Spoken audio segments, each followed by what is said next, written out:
Esse não, acho que é esse. Certo, então aqui a gente vai falar um pouquinho do que é análise técnica e análise gráfica, tá?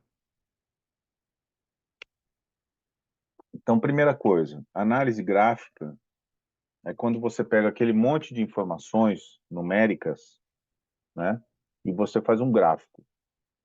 E a partir do gráfico daquelas informações, daqueles dados, a partir do gráfico você faz uma análise, tá? Ou seja, você está olhando o quê? Você está olhando um conjunto de dados. Só que ao invés de você estar olhando ele na forma de uma expressão numérica ou na forma de um conjunto de dados, de uma tabela, você está olhando ele distribuído dentro de um gráfico, tá? Mas ou seja, a análise gráfica, ela é um tipo de análise técnica, tá? Análise gráfica também muitas vezes é chamada de análise técnica, porque ela faz parte de análise técnica.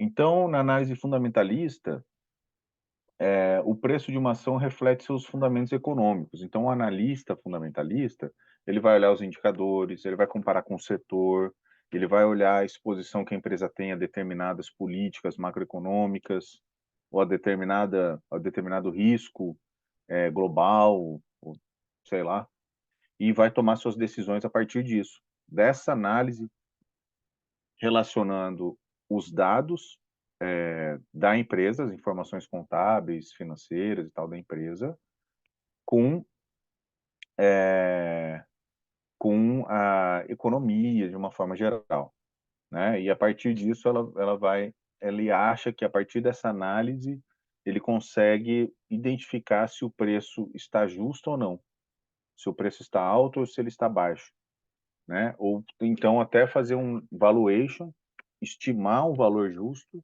e comparar com o mercado para saber se vale investir ou se vale vender, enfim, né? Então a análise fundamentalista ela acredita que as mudanças nos fundamentos da empresa vão refletir numa mudança no preço das ações. Me dê um minutinho aí, pessoal, já volto, tá?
Beleza. Então,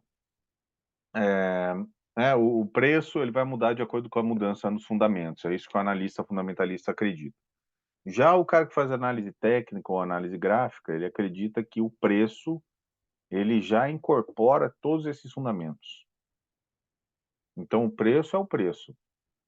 né? Aquele preço ali que está acontecendo, ele já tem todos os fundamentos refletidos ali nele, tá? É assim que o analista gráfico vai pensar. Então ele não quer saber dos fundamentos, ele quer saber do gráfico, ele quer estudar o gráfico, qual que são os padrões de comportamento, se está numa tendência de alta, de baixa, tá? É isso que interessa para ele. Então a análise técnica ela acredita que o preço reflete tudo, que o mercado se move em tendências e que a história se repete, tá? Que se em determinado momento o preço fez tal tipo de movimento, se comportou de determinada forma, então se acontecer algo semelhante, ele vai se comportar de forma semelhante, tá? A análise técnica, então, ela é além do gráfico, né? Ela é também um tipo de análise que utiliza estatística, utiliza probabilidade e que pode usar também econometria, tá? Que nada mais é do que estatística aplicada a séries temporais de dados econômicos. E a análise gráfica, né, traduz o comportamento do mercado, avaliando a participação das massas de investidores para induzir as formações de preços. E aí, quando a gente fala de comportamento de massas, né, que está aqui na análise gráfica, isso abre espaço para uma outra vertente de estudo, que vai se aproximar desses tópicos aqui também. É uma outra escola de estudos, né, de pesquisas, que é o que a gente chama de economia comportamental ou psicologia econômica, tá? Então, assim, a gente tem vários bons autores sobre esse assunto. Internacionalmente, acho que o mais importante foi o Daniel Kahneman, que morreu, acho que há pouco tempo, inclusive, e ganhou o Nobel em 78, se eu não me engano, por conta dessa teoria dele, que explica que a gente toma decisões econômicas e que a gente pensa também de duas formas básicas. Ou a gente reflete, pensa bastante sobre determinada coisa, ou então aquele pensamento ele já foi transformado em algo chamado heurística, que ele praticamente é um comportamento reflexo.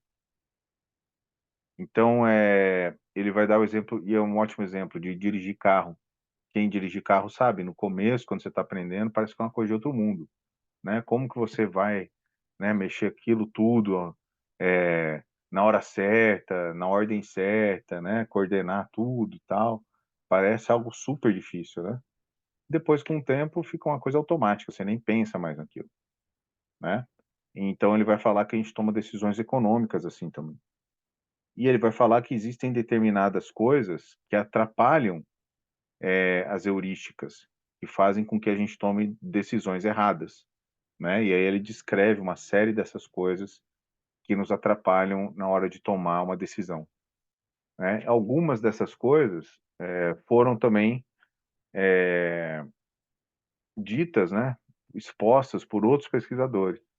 Então, o que que vários pesquisadores falam sobre o comportamento de massas, né? Ou sobre como as pessoas se comportam ou pensam, a psicologia das massas, né? Primeiro, quando tem uma massa, né, de pessoas, ela normalmente perde a personalidade consciente. Ou seja, a massa ela faz com que não exista mais indivíduos. É como se todo mundo fosse parte daquela massa e pronto, né? As pessoas que fazem parte daquela massa, elas adquirem uma sensação de grande poder, elas acabam dando vazão aos instintos, né? Coisas que muitas vezes seriam reprimidas ou seriam lidadas de uma outra forma, aqui são colocados, são dados vazão. Muitas vezes ela perde noção de responsabilidade, comunica-se de forma por contagiante, por contágio, faz com que as pessoas fiquem mais impetuosas,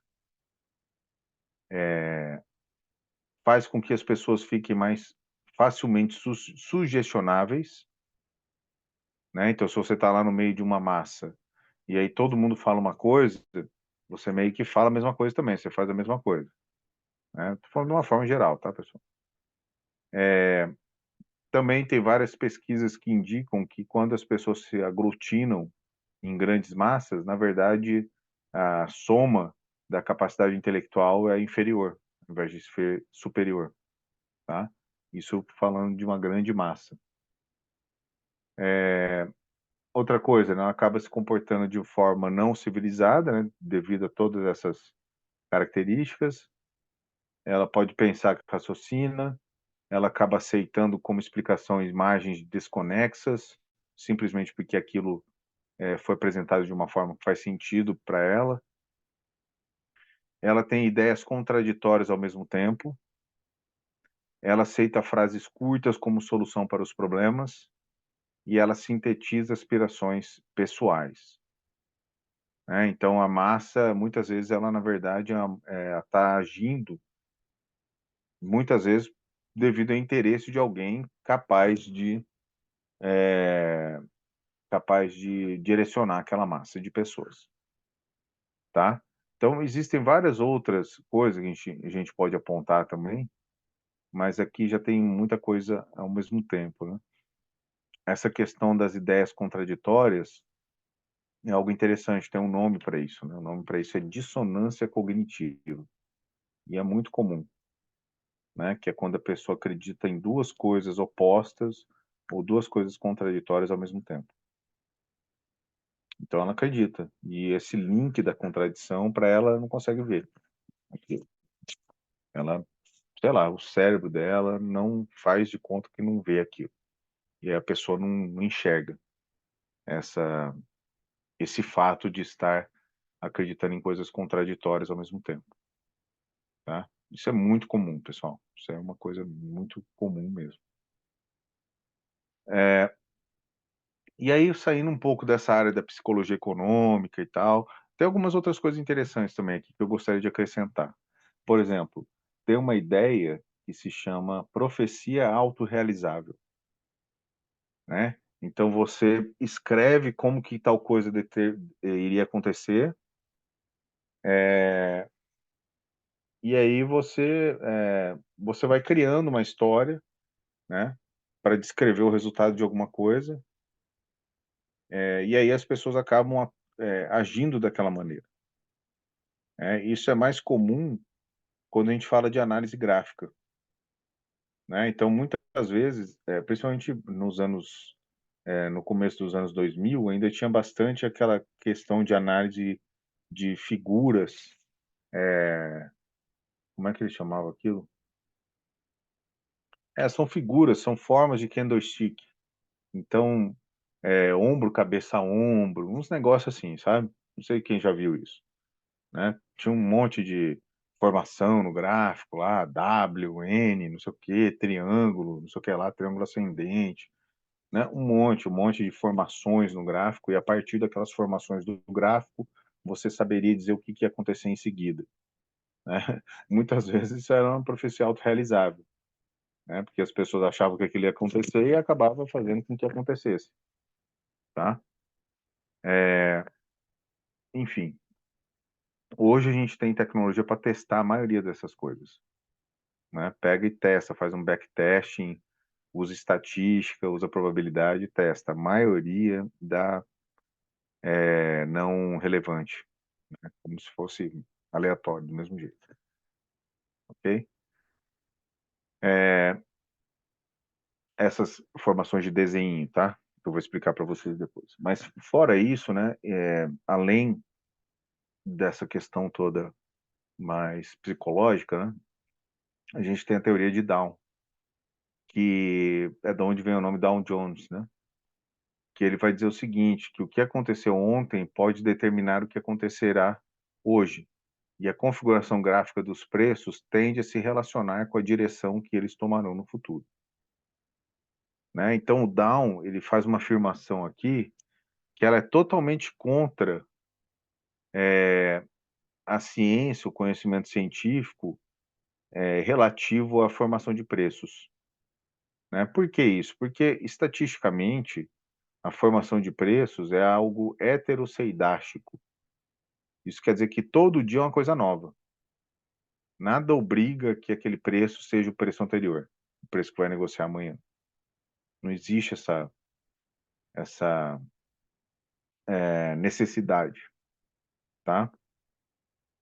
E uma outra coisa, os preços são estocásticos, ou seja, eles têm comportamentos imprevisíveis de oscilação, né? Isso é o que a estatística diz, é o que a ciência diz com relação à análise de dados econômicos.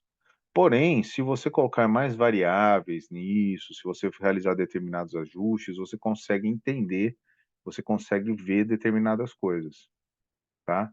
Então o Down ele esqueceu, ele superou essa perspectiva científica para tentar encontrar esses padrões de comportamento no olho mesmo, sem fazer análise técnica, sem fazer análise estatística, olhando o gráfico no olho e falando, vamos ver, tá, acontece isso, vamos ver se vai acontecer de novo.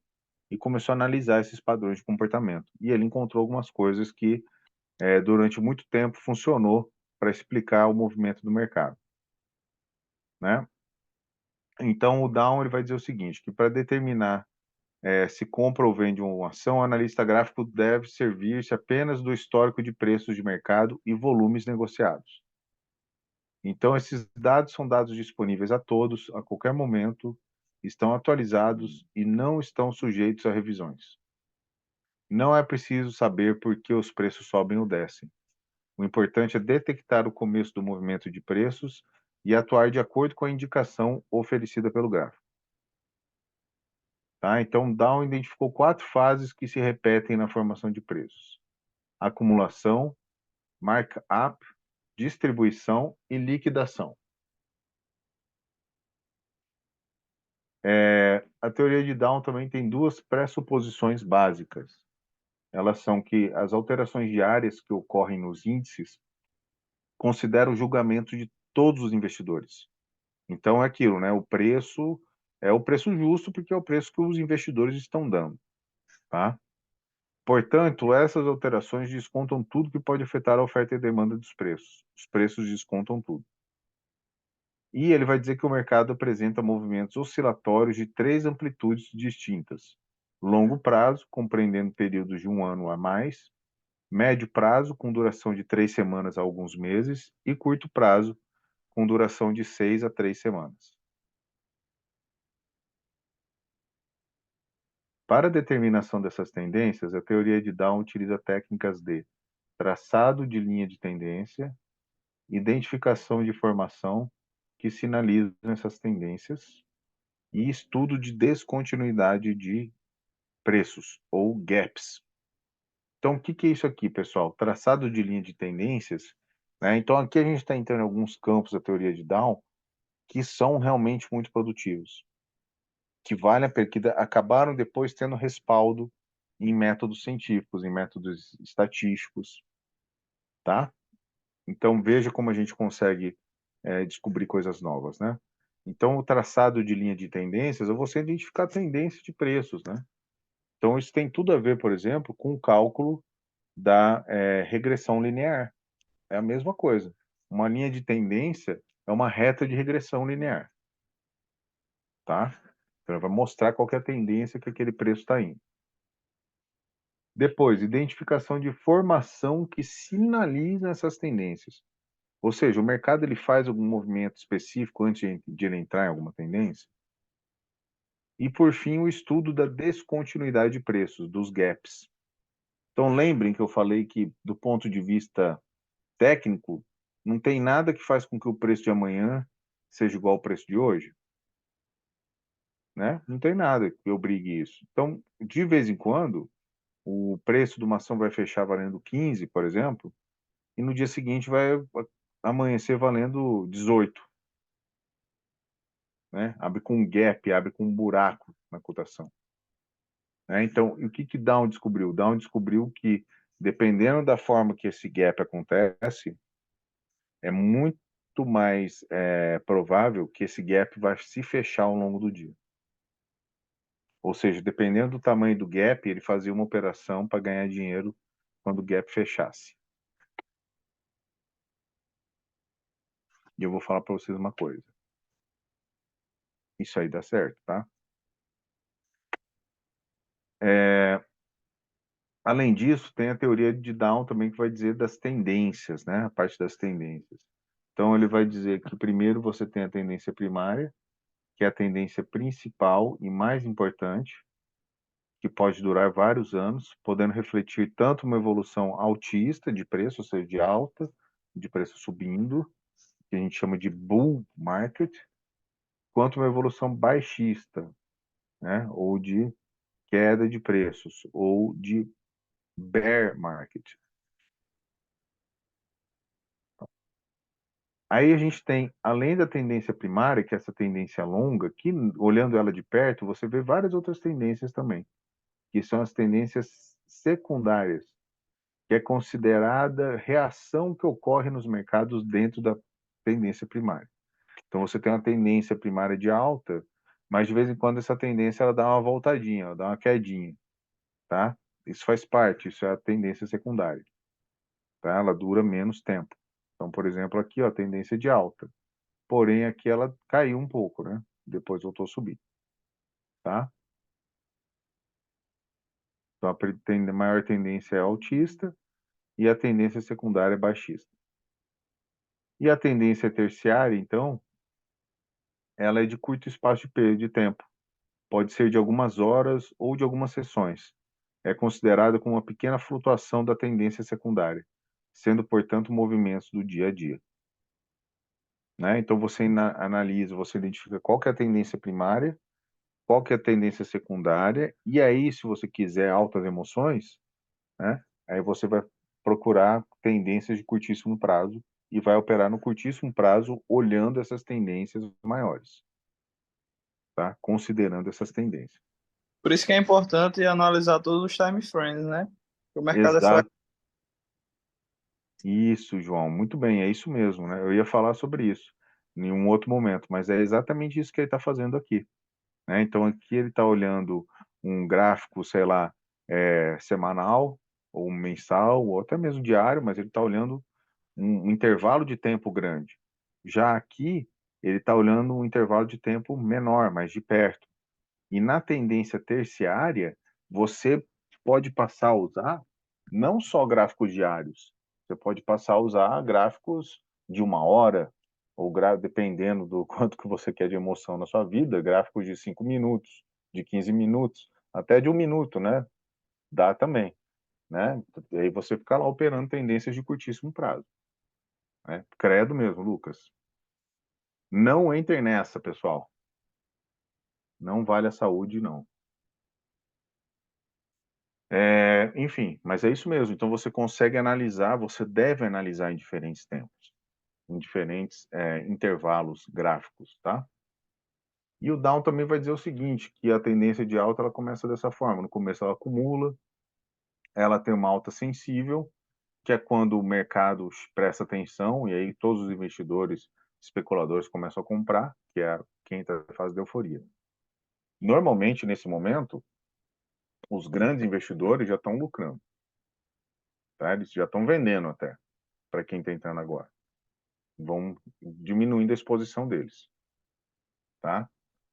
Então, eles ganham aqui no começo. Eles compram baixo, vai comprando, vai chamando a atenção do mercado, os outros compram, depois todo mundo compra.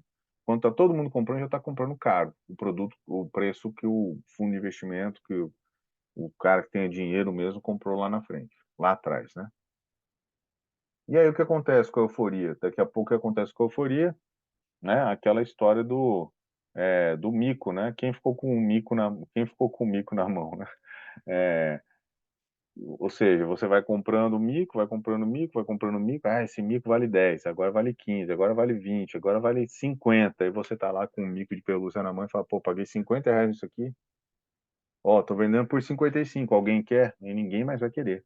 Porque em um determinado momento as pessoas vão olhar e vão falar, não, esse mico de pelúcia não vale R$ 50. Isso aí vale R$ 10 no máximo. E aí o que acontece? Você vai ter que vender por 10 se você quiser vender. Né? É isso que acontece com as ações também. Então chega um determinado momento que o mercado exagera, né, que ele fica muito eufórico, né. E aí, nesse momento, os caras que compraram lá atrás, os grandes investidores, eles já estão realizando lucro, eles já estão botando no bolso. E nesse momento, professor, e nesse momento de acumulação, foi onde eles tiraram todos os varejistas, todas as pequenas pessoas para poder lucrar. Eles fazem aquele esquema de venda e compra, aí tem os famosos falsos rompimentos, fundo duplo ou topo duplo, se for uma tendência de alta, o fim dela. Uhum. Enfim, é o mercado subindo, eles desfazem posição, o mercado cai, o pessoal vai lá. É assim que eles são espertos. É, é, é assim mesmo, né. Então você não vê esses caras, esses grandes fundos, operando muito pesado, eles vão operando de pouco em pouco, né, eles vão aproveitando ali, vão jogando com a expectativa, né, tem pessoas ali operando, né, e tem boa parte também dessas operações que são automatizadas, né, então existem critérios também de lucratividade, de risco, de exposição ao risco, muitas vezes é um próprio algoritmo que está fazendo isso, tá. Mas é isso mesmo, João, né, eles vão tomando decisões, eles vão fazendo a limpeza mesmo. De vez em quando eles tiram o dia para fazer isso. E aí o que acontece? Passou a euforia, ficou o cara com um mico na mão, de cinquentão, vendeu por 10, pronto. Fase de distribuição. Não, aqui os caras começaram a vender antes, né? Aqui o cara já vendeu por 45, o outro também. É só o Rafael que comprou por 50, né? Aí todo mundo aí, de repente, o Rafael não conseguiu vender por 45 nem por 40, teve que vender por 10, né? E aí todos os Rafaéis aqui foram vendendo também. Aí depois que, né, todo mundo estopa posições, todo mundo sai do mercado, aí a baixa ela tende a ser menos violenta, né? Tá? E é aí que os fundos vão começar a comprar de novo, etc. Então, assim, no final de cada um dos movimentos de alta ou de baixa, são fortes indicadores de oportunidade de compra ou de venda das ações objeto de análise. Assim, no final de movimento de alta, o final de um movimento de alta representa o nível de resistência no preço de uma ação. Nível esse em que se observa o início da realização de lucros por parte dos investidores, que já se acham posicionados no papel. Pessoal, vamos fazer o seguinte, vamos fazer um intervalinho curto aí de uns 10 minutos, que daí eu faço um negócio aqui para a gurizada comer, e aí eu fico mais tranquilo, tá? 10 minutinhos aí para a gente não perder muito tempo. E aí também eu não paro no meio da explicação, tá? Quando for 8h45, a gente volta, tá?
Beleza, pessoal. É, compartilhar aqui.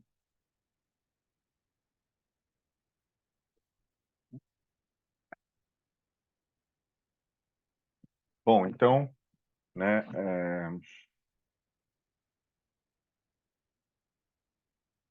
sempre que a gente acha um final de tendência, algum gráfico, ou a gente está encontrando uma resistência, ou a gente está encontrando um fundo, tá? Uma resistência ou um suporte, tá? Então, se a tendência é de alta e ela para de subir, é porque ela achou uma resistência.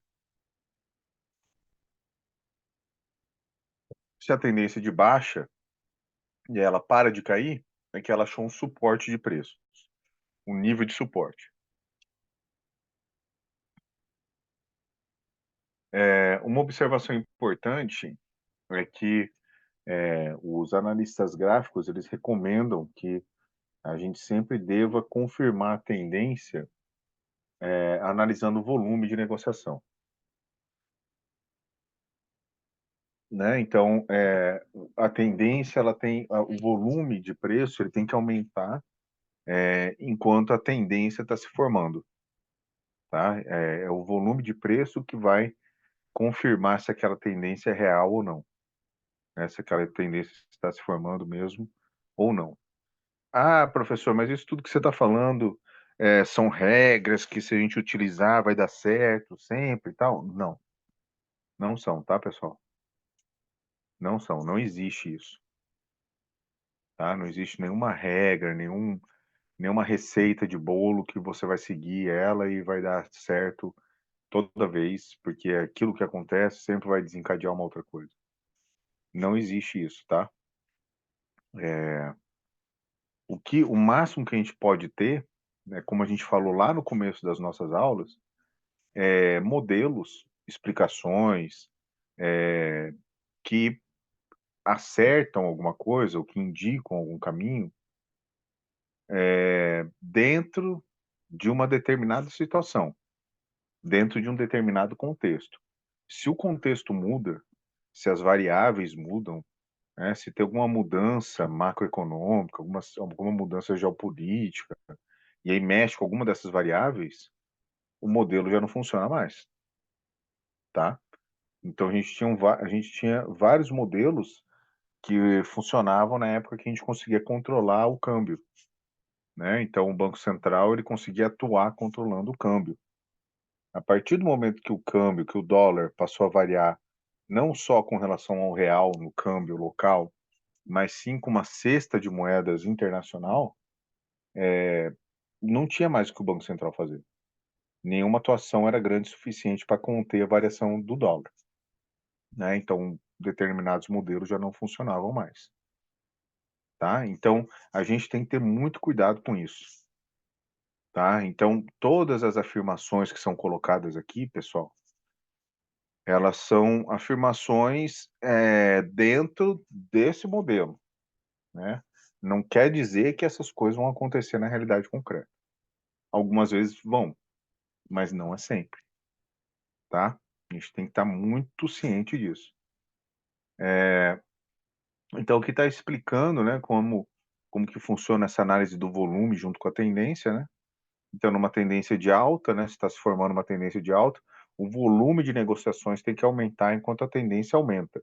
Se ela dá uma recuada, a tendência tem que ser pouca, né? Ou seja, não confirma uma mudança, uma alteração na tendência, tá? E na baixa a mesma coisa, o volume tem que aumentar conforme a cotação cai, ok? Então, né, o principal objetivo dessa análise, principalmente olhando as tendências, né, é identificar a formação das tendências e os pontos de reversão, tá? Por meio de análise de formações anteriores. Então, esse aqui é um gráfico de linha, tá? Que demonstra a variação do preço, né? Quase nunca utilizado, né? Principalmente para análise gráfica de ações, né? Utilizado para outras coisas, como, por exemplo, para medir um nível de arbitragem, ou relações entre ações, né? Isso fica legal, um gráfico de linha. Agora, para uma ação só, muito improvável, quase ninguém usa. A gente tem também o gráfico de volume, tá? Que ele é aqui esse gráfico. Peraí, só um pouquinho. Só um pouquinho, pessoal.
Então, né, o gráfico de volume, ele é um gráfico muito mais parecido com um histograma, né? Que são esses retângulos, né? Então, isso aqui, cada barra dessa é um volume financeiro de negociações, tá? E a gente tem o gráfico de barras, né? Então, onde cada momento no tempo vai ser uma barrinha dessa, né? Então, pode ser uma barrinha dessa pode significar, pode representar um dia de negociação, pode representar uma semana, um mês, uma hora, 15 minutos, 5 minutos, 1 minuto, tá? Cada unidade de tempo de negociação vai ser uma barrinha dessa. E ela tem várias informações aqui, né? Então, no bracinho aqui do lado esquerdo, você tem a abertura daquele momento, daquele intervalo de tempo. Então, digamos que esse aqui seja um gráfico diário, tá? Então, desse lado, você tem o preço que abriu o dia, primeiro preço de negociação. Aqui no topo, você tem o preço máximo que foi atingido. Aqui embaixo, no fundo, você tem o preço mínimo do dia. E aqui do lado direito, você tem o preço de fechamento. Né? Então, são 4 informações em um gráfico só. Tá? Então, aqui a gente consegue ter uma ideia de como que funciona o suporte e resistência. Né? Então, olha só. Resistência é a linha pontilhada vermelha e suporte a linha pontilhada verde. Então, o patamar de preço onde o mercado não passa para cima, ó, ele bate e volta, ó, tá vendo? Ele bateu e voltou várias vezes, é uma resistência de preço. Ao mesmo tempo, esse patamar de preço aqui, onde o mercado sempre vai para baixo e depois volta a subir, é um suporte de preços, tá? Então, vocês podem ver que, eventualmente, uma resistência é rompida, né? Ó, que foi rompido, certo? Quando ela é rompida, o que que acontece? O que que vocês acham que acontece quando uma resistência é rompida? Quando o preço passa a resistência?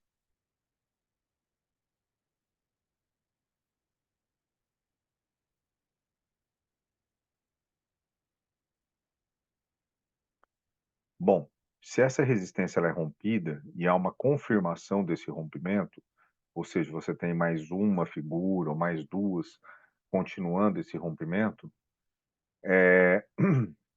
você passa a considerar a antiga resistência como um novo suporte de preços. Por quê? Porque os novos investidores compraram nessa região de preço. Então, eles não vão querer que o mercado caia abaixo desse preço.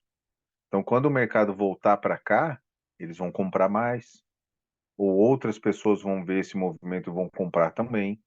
Então, uma resistência que é rompida vira um suporte, tá?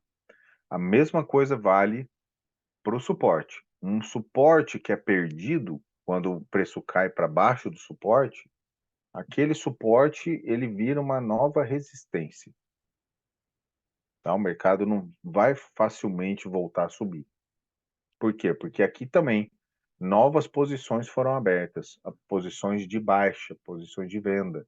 Então, esses participantes não querem que o preço suba mais do que isso, o preço tem que cair. Tá bom? Então, uma resistência antiga é um novo suporte. E um suporte antigo é uma nova resistência. Por fim, a gente tem o gráfico de candlestick, que é basicamente a mesma coisa que o gráfico de barra que a gente acabou de ver. A única diferença é que o gráfico de barra, ó, você tem que prestar atenção para você entender se subiu o mercado ou se caiu, né? Tem que mais ou menos olhar, né?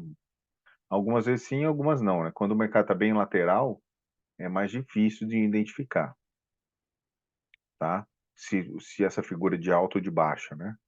Com o candlestick não, fica mais fácil, porque ele tem um código de cores também.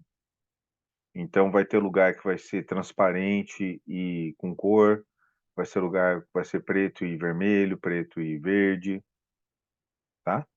Vermelho e verde.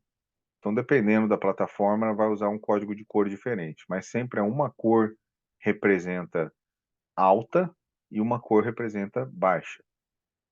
E no candlestick, ele se chama candlestick porque ele parece uma vela, né? Candle de vela. Então, parece uma velinha, né?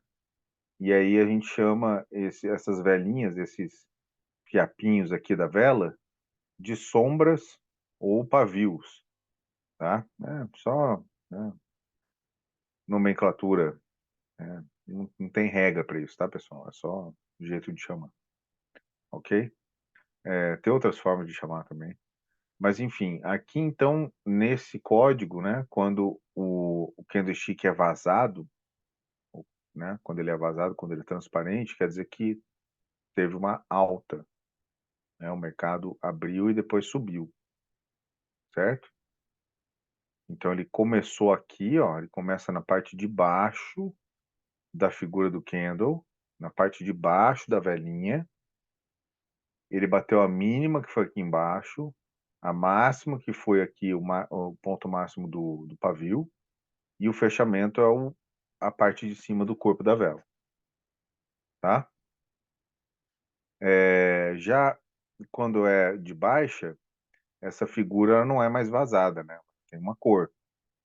E aí, quando ela é de baixa, significa que ela abriu aqui em cima, no corpo da vela, atingiu a máxima, né, no topo do pavio, e a mínima lá embaixo também, na sombra, no outro pavio, e fechou aqui na parte de baixo do corpo do candlestick, tá?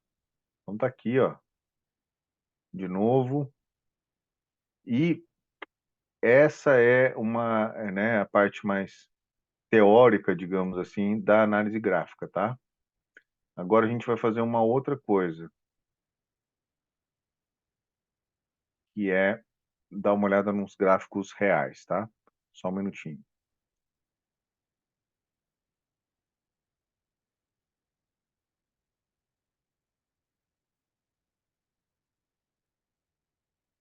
Lucas, a gente acabou de falar do suporte e resistência. Deixa eu mostrar aqui de novo, peraí.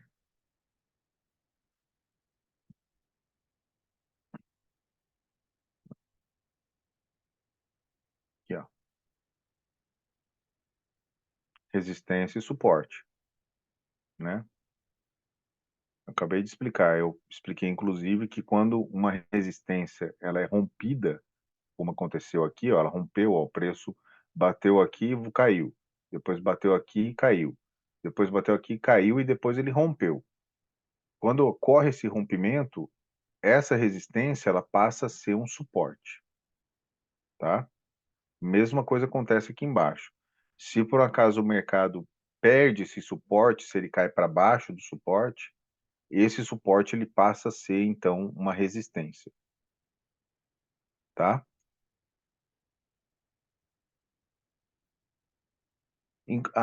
Lucas, em qualquer gráfico eles ficam representados. Eu vou abrir para vocês aqui, vai ficar mais claro para você, tá? Só um pouquinho. mas você vê suporte e resistência em qualquer tipo de gráfico, tá bem? Deixa eu abrir aqui, vamos ver se vai dar certo.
Poxa vida.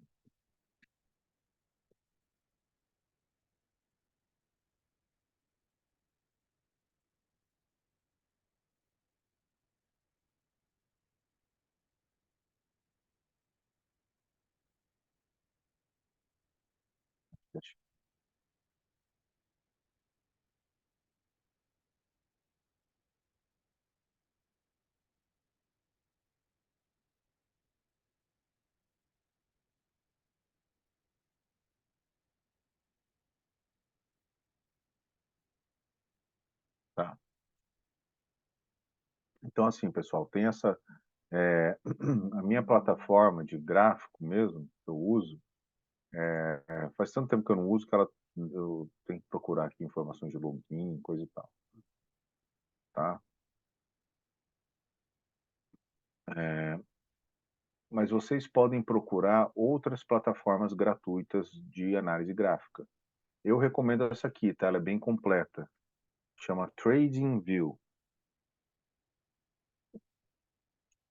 Então vocês podem fazer análise técnica usando o TradingView, tá? Tem que fazer um cadastro, ela tem gratuita, tá bem? E aqui, ó, a gente já está vendo candlestick, certo? Então isso aqui já é o candlestick. E a gente está vendo que tipo de gráfico? A gente está vendo gráfico diário, ó. Tá vendo que tem um Dzinho aqui, ó, tá? Isso quer dizer como é que é diário. Dá pra gente mudar, ó. Vamos clicar aqui. Ah, não, não é aqui não, peraí. Peraí, pessoal. Às vezes muda um pouquinho onde que ficam essas informações, tá? Aqui. Então esse aqui é intervalo de 1 minuto, 5 minutos.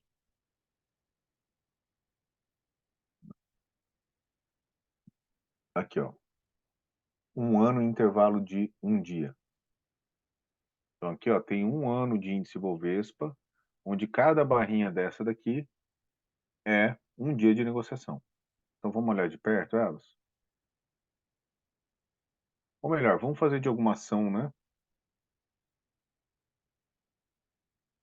Não, se bem que do índice dá também, é só análise técnica, depois vocês fazem com as ações de vocês.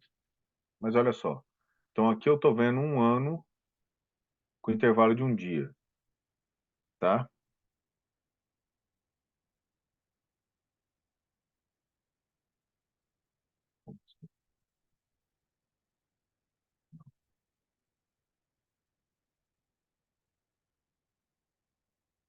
Aqui, ó, o tempo gráfico, ó. Alterar intervalo, tá vendo? Um D é um dia, tá? Então, se eu quiser fazer uma análise de 5 minutos, um gráfico de 5 minutos eu faço, ó. Tá? Então, agora, cada barrinha dessa foram 5 minutos de negociação. Então, imagina só o terror desse cabra aqui, ó. Que comprou aqui, ó. Esse carinha verde aqui, ó. Tadinho. Esse cara comprou aqui, ó. Olha o tombo que ele levou em 15 minutos, ó. Né? Isso aqui é o quê? Abertura do mercado. É isso mesmo. O mercado abriu em forte queda. Ele não abriu em um gap. Ele não formou um gap. Um gap é quando faz um buraco. Ele não formou. Mas vejam só. Foi uma queda muito forte na abertura. O que acontece com o preço? Olha só, ele recuperou pelo menos 60% da queda, né? Então, estatisticamente, quando o movimento é muito forte para um lado, não é sempre. Existem momentos que isso não vai funcionar. Tem que analisar outras coisas. Mas se o movimento é muito forte para um lado, você vai ter uma correção para outro lado, no curto prazo, tá? Normalmente isso acontece. Foi o que aconteceu aqui. Mesmo assim, ó, manteve-se a queda, né? E acabou fechando próximo da mínima do dia, tá? Então vamos voltar para o gráfico diário. Isso era só para mostrar para vocês como vocês podem dar zoom, né? Ver de perto, ver de longe o movimento. Depende de como vocês querem operar, né? Depende da análise que vocês estão fazendo. Vamos pôr o gráfico diário, então. Um dia. Enter. Pronto. E aqui a gente consegue ver o quê? Eu vou fazer o seguinte, eu vou pôr mais um ano aqui. Vou fazer 2 anos de gráfico, tá? Então, ó. 2 anos. Certo? Existe alguma tendência aqui, pessoal? O que vocês acham?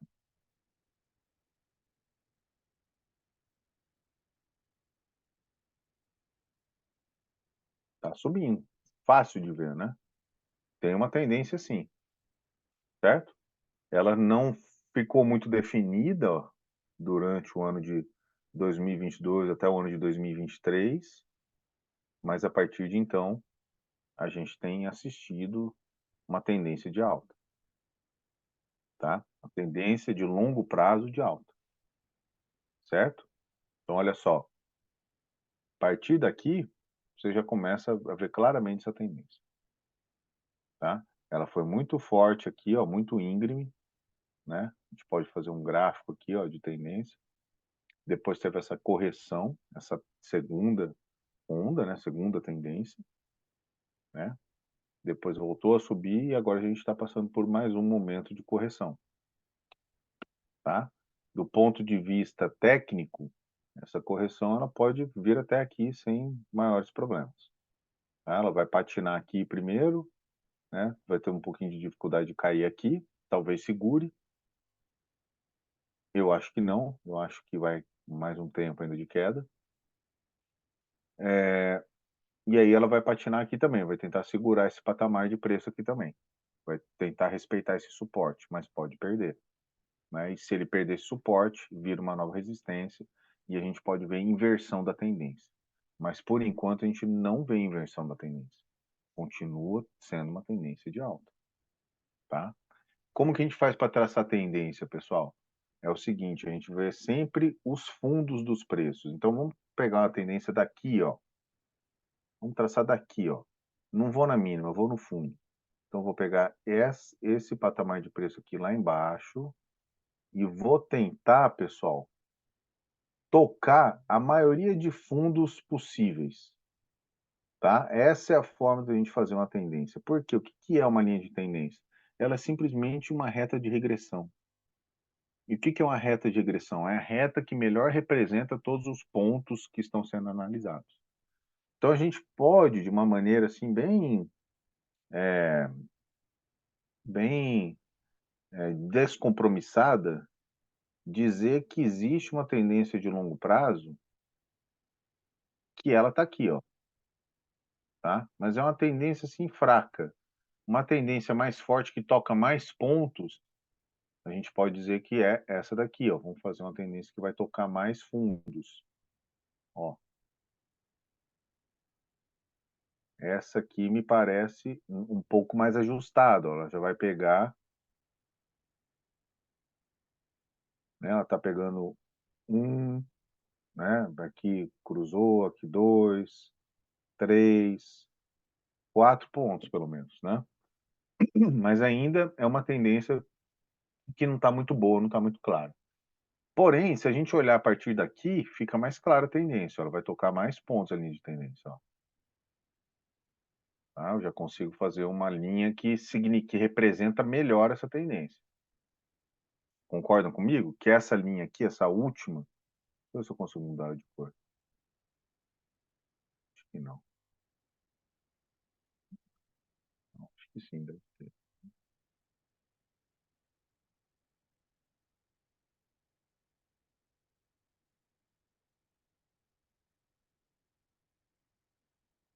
Tá, não importa. Aqui, eu vou tirar essas outras, tá? Só para não confundir vocês. Então, assim, vocês podem ver que a gente consegue identificar tendências mais menos importantes, com menos pontos ou com mais pontos, tá? De uma maneira assim bem descompromissada, a gente pode dizer que sim, que essa reta aqui que toca menos pontos, ela ainda indica uma tendência de alta, né? Mas a reta que melhor explica, que toca mais pontos, com certeza é essa daqui, a partir de março de 2023, né? Fica muito mais fácil a gente identificar essa tendência de longo prazo, né? E a gente consegue ver também tendências de prazo mais curto. Então aqui, ó, né, dá para ver bem que aqui houve também uma tendência aí bem íngreme, né, no curto prazo, ó, tá? E aí depois teve esse momento aqui dessa segunda tendência aqui, essa tendência secundária de realização de lucros, depois voltou a subir, agora mais uma vez. Então olha só, né? Tendência, quando ela é de alta, a gente traça ela pelos fundos das figuras. Quando a tendência é de baixa, a gente traça ela pelo topo das figuras. Então, ó, essa tendência de queda aqui de curto prazo, eu vou traçar ela aqui nos topos, ó, tá? Olha só, vocês concordam que, por mais que ela não esteja tocando certinho nos topos, ela representa bem esse movimento? É isso que tem que ser visto, tá? A análise gráfica, ela tem ciência no meio também, mas ela tem muito desses ajustes, dessas coisas mais é, me- menos objetivas, tá, pessoal? Tem gente que vai falar que a análise gráfica é, inclusive, mais arte do que técnica.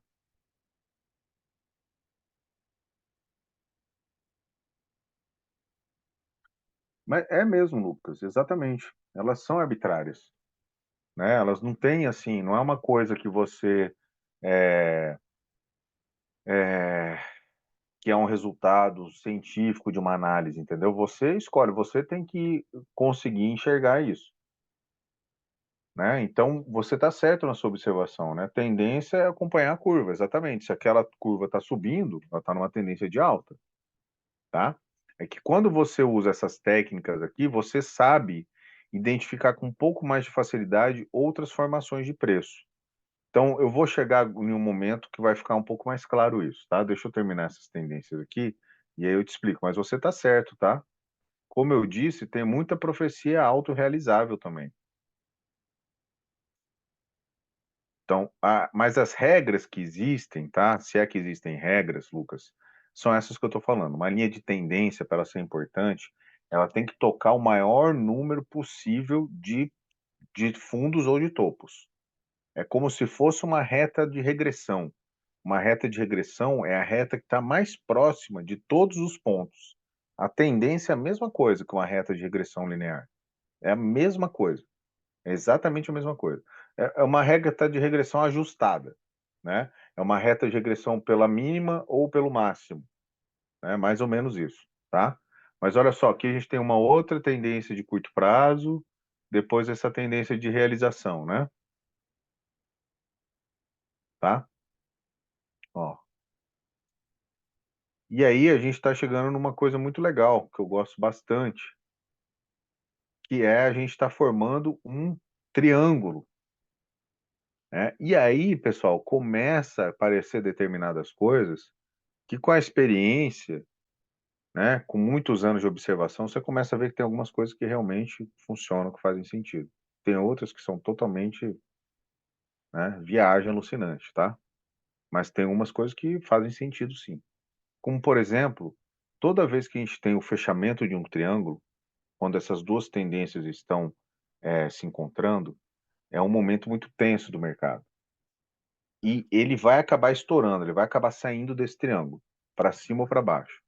Seja para onde ele for, vai ser um movimento rápido e vai ser um movimento forte, tá? Se você analisar isso em todas as formações desse tipo, você vai ver isso acontecendo. Então, olha só, aqui, né? Aqui a gente teve essa tendência e formou essa, certo? Formou essa tendência aqui, né? Que se encontrou com essa tendência de prazo maior, tá? Então, ó, o mercado ele vai ficando menos volátil, ele vai ficando cada vez mais apertado, mais lateralizado, mas ele explode. Aí tem umas regrinhas, né? Tem as especulações, tem um pessoal que fala exatamente quantos por cento que sobe, ou que cai, ou o tamanho de não sei o quê, é só você olhar o cateto e não sei o que lá, sabe? Aí já é, né? Mas tende a ser um movimento forte, muito parecido com o movimento da tendência anterior, de mais ou menos o mesmo tamanho, tá? Que foi o que aconteceu aqui. E aqui, mais uma vez, ó, tá afunilando, tá chegando aqui na tendência de prazo mais longo, né? Então a gente provavelmente vai ter um movimento forte, ou de queda ou de alta aí na próxima semana. Não, próxima semana ainda é pouco, daqui a uns 10 dias. Anotai-vos, anotai-vos e cobrai-me. O que teve de vezes já, pessoal, que fazendo essas análises gráficas aqui, eu acabei fazendo esse tipo de coisa, falando o que ia acontecer e aconteceu mesmo, olha, não, não tem. Pena que eu não tenho registro disso, sabe? Mas é realidade, tá? Enfim, né? A gente vai ter um movimento forte de alta volatilidade daqui a uns 10 dias, no máximo, talvez menos, talvez uma semana, não sei. Enfim, né? Então tem essas formações de triângulo, tá? Que normalmente a gente acaba tendo esses movimentos mais intensos. É, então, pode acontecer. Outras coisas também que são importantes, então falando aqui da resistência e do suporte.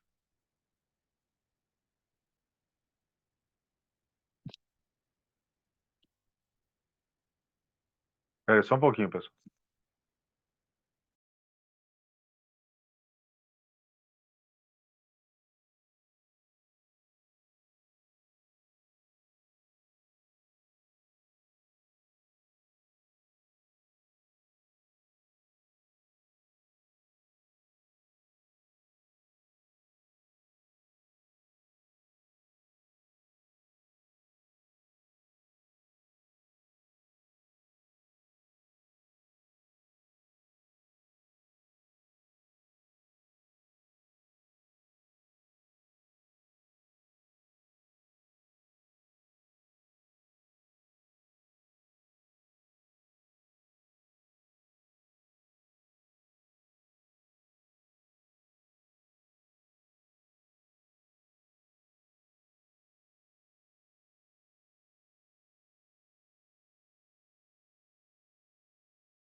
Beleza.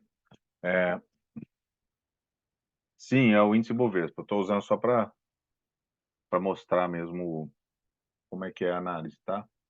Do gráfico. Mas vocês vão replicar isso nas ações que vocês quiserem. É só botar a ação aqui, né? E fazer a análise, tá? Então, o que que a gente tem, né? Suporte e resistência, tá?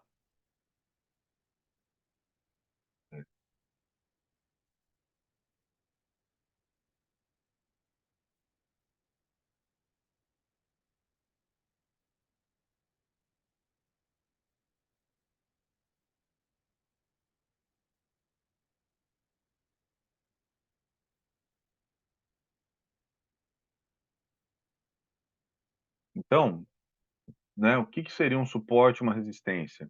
São níveis de preço onde o mercado tem uma certa dificuldade de passar, tanto para cima quanto para baixo. Então, onde que a gente consegue ver que o mercado fica estacionado ali, em algum ponto que ele fica batendo sempre, né?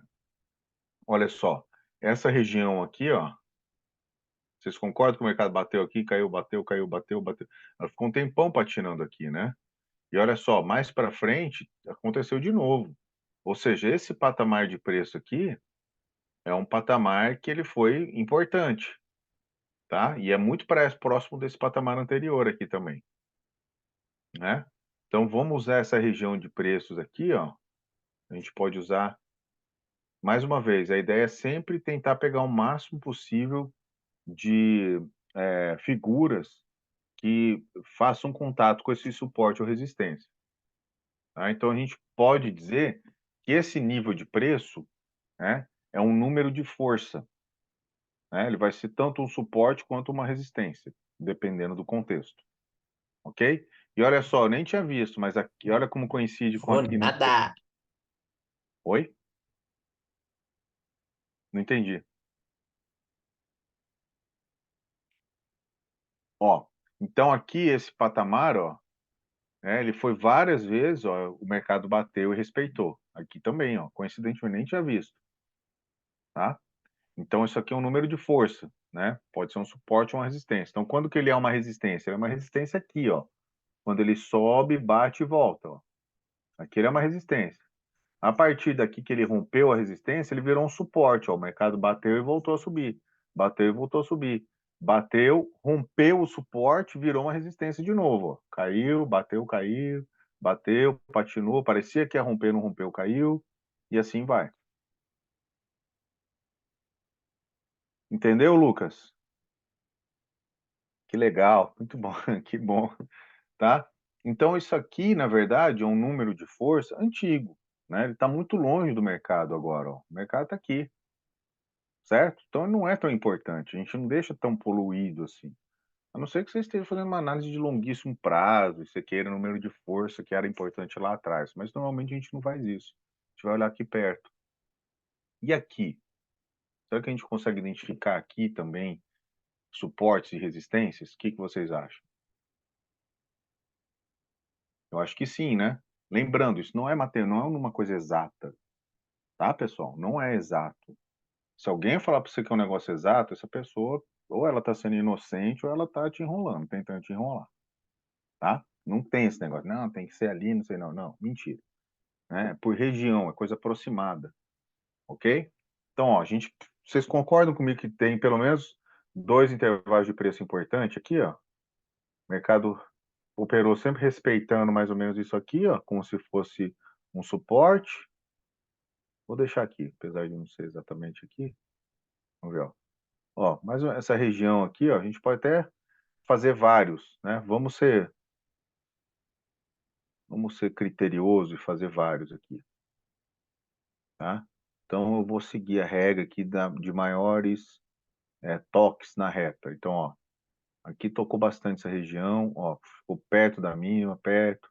Podemos ajustar para cá, ó, tá? Para ficar mais coerente, tá? Então a gente pode dizer que isso aqui é um suporte importante, esse nível de preço aqui, né? E é mesmo, ele bateu aqui, rompeu, depois virou uma resistência, rompeu, bateu, né? Tentou testar o suporte, voltou a subir, etc. Então, provavelmente, ó, daqui a alguns dias, essa reta vai encostar com essa e o mercado vai explodir para cima ou para baixo. Tá? Porque essa reta aqui é um suporte relativamente importante aqui desse tempo, ok? E resistência? Resistência é a mesma coisa. Vamos ver quais que são os números aí onde o mercado mais bate e volta. Ó. Já aqui de cara a gente achou um topo interessante, ó, que ele parece ser uma região importante. Vocês podem ver que fica patinando bastante aqui. Então vamos colocar esse patamar aqui também, que ele é um patamar que o mercado patina muito. É um número de força. O que mais que a gente tem? A gente pode criar uma outra linha aqui de resistência, ó. Tem pelo menos mais esse patamar de preço aqui também, ó, que o mercado fica patinando, fica batendo e voltando, né? Aproximado, tá? Aproximado. E depois a gente tem esse outro patamar. E depois já são poucos toques, né? Não tem nada muito relevante, né? Então a gente pode dizer que, vamos ver aqui, ó. Olha só, deixa eu arriscar aqui alguns palpites também. Ó, esse patamar de preço aqui também foi respeitado, importante. Eu vou ficar próximo dele aqui, ó, tá? Eu vou dar mais um zoom. E depois, amigões, é queda livre, ó. Depois ele vai patinar por aqui, mais ou menos, ó. Tá? E aqui é o topo anterior. Vou botar aqui, ó. Que ele deixou como é que é? Tem uns nomes, pessoal, que eu não lembro agora, tá? Mas tem uns nomes, tem uns livros que os caras falam que os japoneses, eles ficavam vendo, porque a análise gráfica surge lá no Japão, né? Assim como o mercado de derivativos, mercado futuro, surge no Japão, com comércio futuro de arroz, lá por volta de 1500, tá? Então, um negócio muito antigo. E aí eles ficavam identificando figuras e conforme determinada figura aparecia, acontecia tal coisa. Eu tenho certeza que essa figura aqui é uma figura catalogada, porque eu não lembro o nome dela. Tá, ó, a figura subiu, depois ela deixou essa figurinha aqui, essa cruz, tá? E depois teve uma reversão à figura de queda que superou a mínima anterior. Isso aqui é uma figura clássica de reversão. Tem um nome esse negócio, não me lembro agora. É estrela, não sei o quê, é alguma coisa assim, tá? E aí o mercado despencou, né? Então, pessoal, tem de tudo, assim, os caras eles ficam identificando padrões e nomeando esses padrões. E aí eu já acho que, né, já é profecia autorrealizável, tá? Mas a questão de tendência, de número de força, tudo isso faz sentido. Tudo isso tem realmente critério, faz sentido. Números de força, suporte e resistência, por que que eles são importantes? Porque são níveis de preço onde várias pessoas fizeram muitos negócios. Então, o cara que comprou naquele preço, ele quer que segure aquele preço. Então, ele vai tentar comprar mais. O cara que tem influência vai influenciar os outros a comprar naquele preço. Já o cara que vendeu, ele não quer que suba mais além daquilo. Então, ele vai vender mais se bater aquele preço. Ou ele vai falar para os amigos vender, ele vai influenciar para vender. Né? Então, existe sentido em números de força, em suporte e resistência. Tendência, é lógico. Tendência é você bater o olho e você vê que tem uma tendência. Né? E aí, com um pouquinho de estudo, um pouquinho de noção, de conhecimento, se você começa a identificar essas possibilidades de reversão de tendência, né? Essas questões, como eu falei para vocês, dos triângulos, né? Enfim, ficou bem poluído, né? Mas eu acho que deu para demonstrar bem para vocês o que que é a linha de tendência de longo prazo, secundária, terciária, né? O que são tempos gráficos, o que que são suporte e resistência. Então, como que vocês vão fazer na A3? Vocês vão fazer o gráfico aqui de 2 anos, vão procurar tendências, uma tendência de longo prazo, tendência menor, né? E vão olhar para. Vocês podem usar dois gráficos, um de 2 anos e um curto, de 6 meses. Né? No de 6 meses, vocês vão fazer uma análise mais